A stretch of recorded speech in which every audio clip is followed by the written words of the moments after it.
Nuno Vaz é presidente da Comunidade Intermunicipal do Alto Tâmega e Barroso e também presidente da Câmara Municipal de Chaves. Na União é que está a força. Isso é indiscutível. Se é certo que os transmontanos muitas vezes são, enfim, qualificados como sendo individualistas e muito egoístas,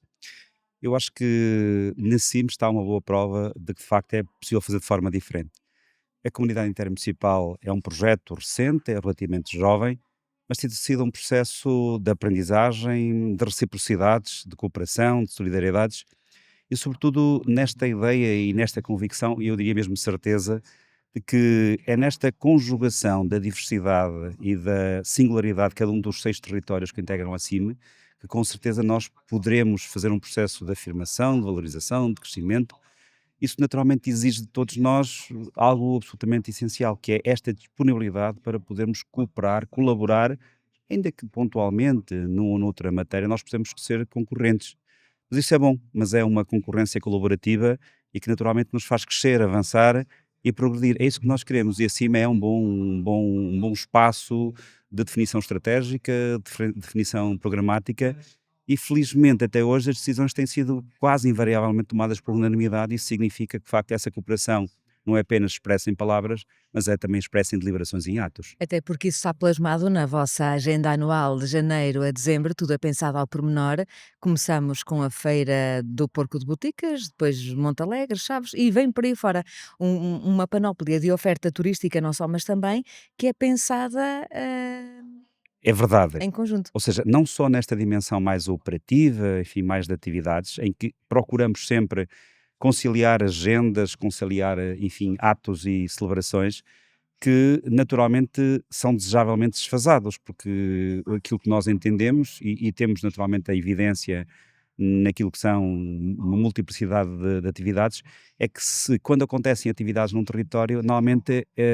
a onda expansiva ela projeta-se nos territórios vizinhos. Portanto, sempre que acontece alguma coisa em Montalegre, ou em Chaves, em Valpaços, Vila Pouca, Ribeira de Pena ou Boticas, quase sempre há um ganho por contágio empático no território vizinho. E, portanto, nós não precisamos de nos anular. O que nós temos é que somar e adicionar. Isso tem acontecido, mas também tem acontecido numa coisa absolutamente essencial. Aquilo que foi a definição da estratégia da CIME para o território no seu conjunto foi algo que foi votado por unanimidade e, portanto, desde 2018 que nós temos claramente identificadas quais são, enfim, as áreas estratégicas de intervenção e, portanto, para onde é que nós queremos ir E e por com onde é que querem ir? onde é que nós queremos ir e com que recursos e com que instrumentos queremos mobilizar de forma coerente e consistente e de forma eficiente, isso está perfeitamente definido.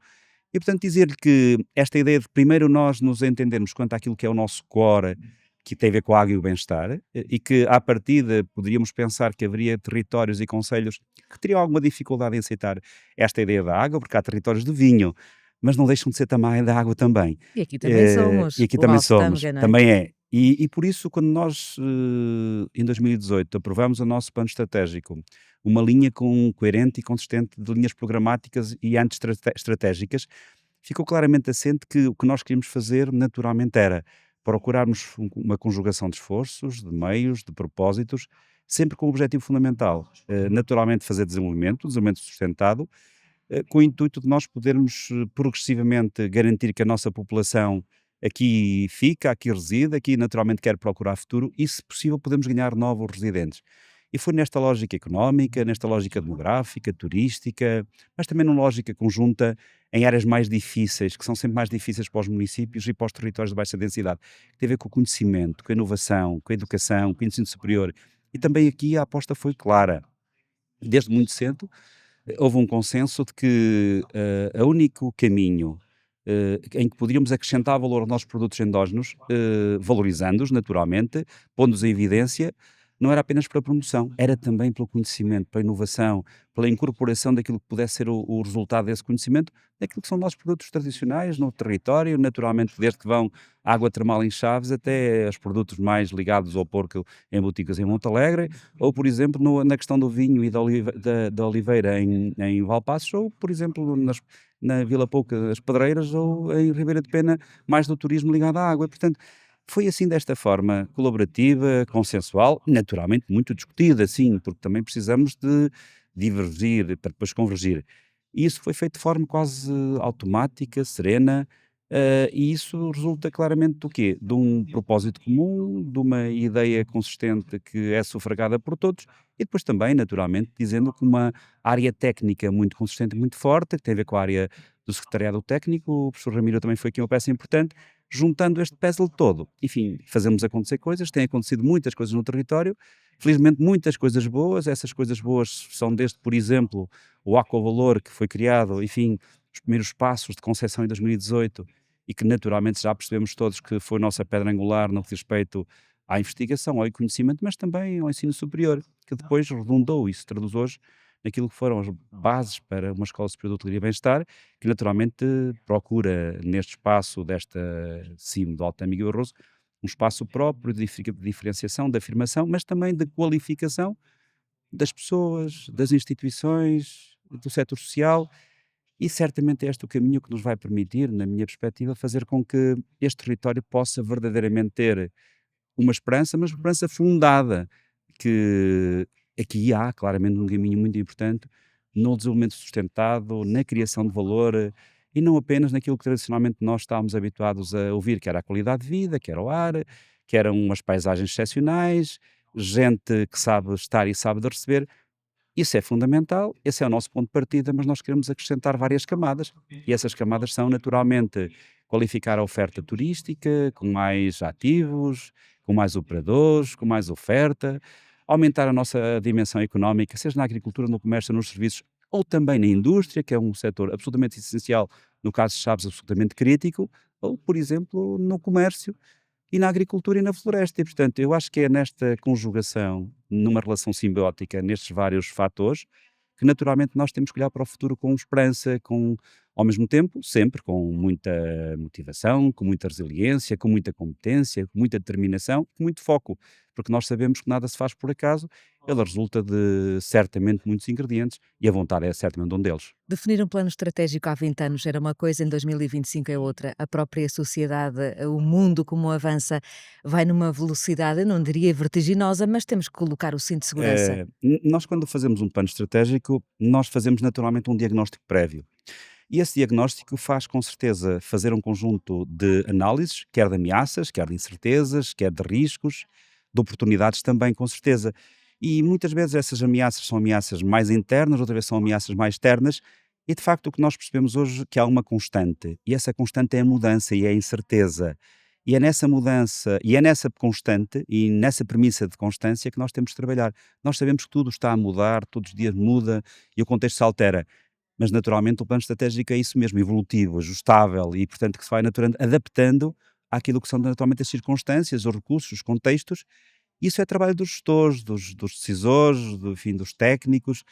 porque como nós sabemos, nós não podemos fazer como antigamente, desenhar um plano e depois esperar que ele se possa executar de forma muito plena e cabal. Não, isso quer ser a dinâmica da realidade, porque quando nós o imaginamos, não é o tempo da sua execução. E, portanto, é normal que os planos estratégicos sejam, por definição, processos dinâmicos e evolutivos. É assim que nós interpretamos e, portanto, nós hoje estamos, com certeza, com novos desafios, diferentes de 2019 ou 2020 ou 21 ou 22. Hoje os desafios são desafios importantes, tem naturalmente um contexto de adversidade internacional muito importante, de incerteza, de riscos de aumento dos fatores de produção, designadamente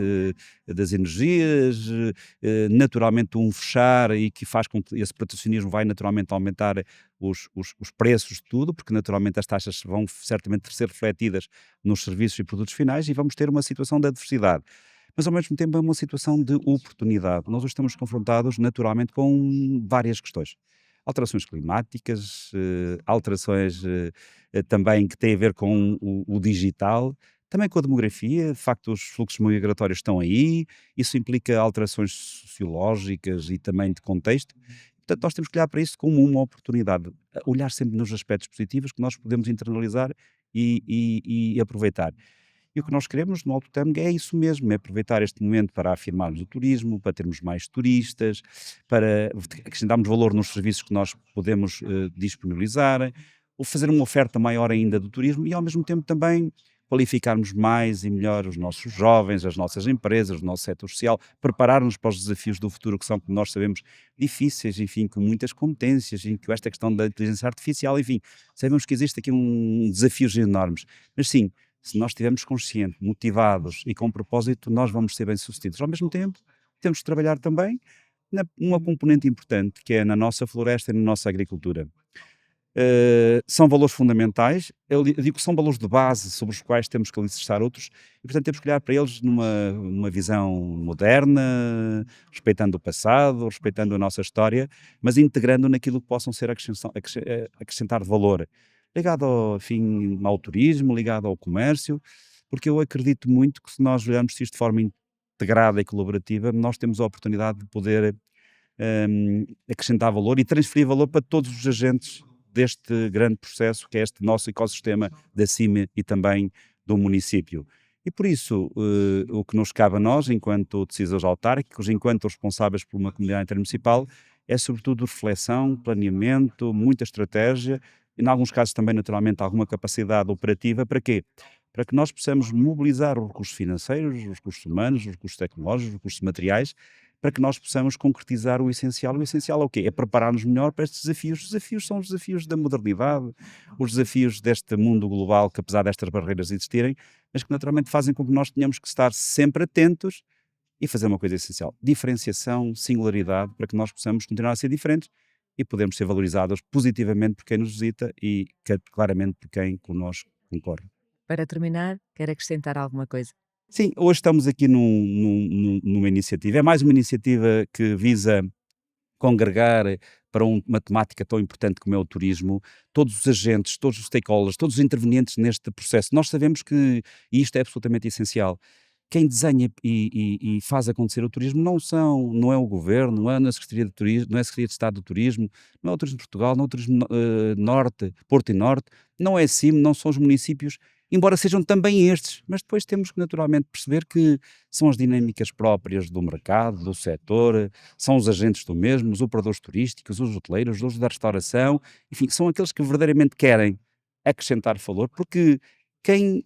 interpreta e protagoniza aquilo que é a transação comercial, ou seja, a venda do quarto, do restaurante, de uma visita, de uma paisagem, do ingresso, são os operadores turísticos. E é através deles que podemos gerar valor, gerar empregabilidade, aumentar aquilo que é o PIB ligado ao turismo, e portanto o que nós temos que trabalhar, e era assim que eu queria terminar, nós temos que trabalhar de forma colaborativa, simbiótica, todos os intervenientes neste nosso ecossistema. A administração central, a administração regional, a administração local, neste caso também as CIMs que são sub-regional, e ao mesmo tempo com todos os operadores, associações, empresários, enfim, empreendedores, porque só com um diálogo permanente, assertivo e focado é que naturalmente temos sucesso, e eu acho que nós temos muito para empreender e muito para subir, e os dados do turismo podem ainda ser muitíssimo melhores, apesar de serem muito bons. Obrigada e bom trabalho. Muito obrigado.